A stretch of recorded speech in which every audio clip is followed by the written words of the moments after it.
নিন্দা জানাচ্ছে, আমাদের বিরুদ্ধে আবারও অপপ্রচার চালাচ্ছে।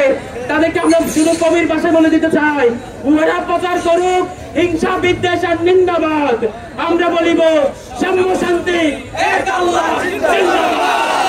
উহারা চাওক দাসের জীবন, আমরা শহীদই মরতে চাই। মৃত্যু বিদ্রোহরা মুরা শহীদই ধরতে চাই।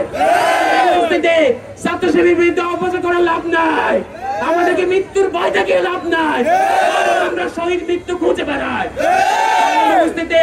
আমার সামনে যারা রয়েছে আমার জুলাই যোদ্ধারা, আগামী দিনের এই দেশ এবং জাতির সকল ক্রান্তিকালে সবাইকে আবারও ব্যাংঘাট হিসেবে ভূমিকা রাখার উদ্যত আহ্বান জানিয়ে ছাত্র শিবির কোন অছাত্র কুছাত্র টোকাইদেরকে নিয়ে কোন কর্মসূচি পালন করে না। ছাত্র শিবির নিরেট ক্যাম্পাসের ছাত্রদেরকে নিয়ে তারপরে আন্দোলন সংগ্রামে চাপিয়ে পড়ে।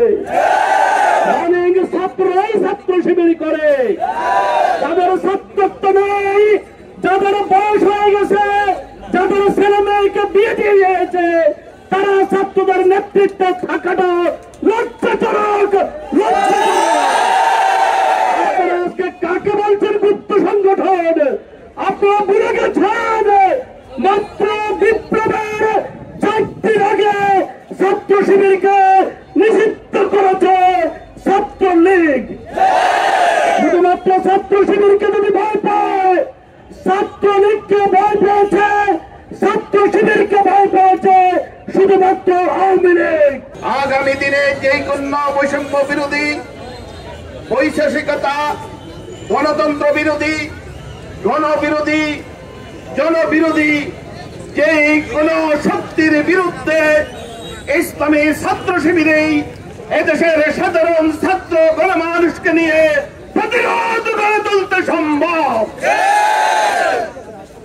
সংগ্রামী ভাইরা, আমরা আজকে যেহেতু জুলাই আন্দোলনের স্মরণে সারা দেশব্যাপী পুরা জুলাই মাসব্যাপী কর্মসূচি রাখা হয়েছে, জাতীয়ভাবে দলগতভাবে সমস্ত ফ্যাসিবাদ বিরোধী দলগুলো কর্মসূচি রেখেছে।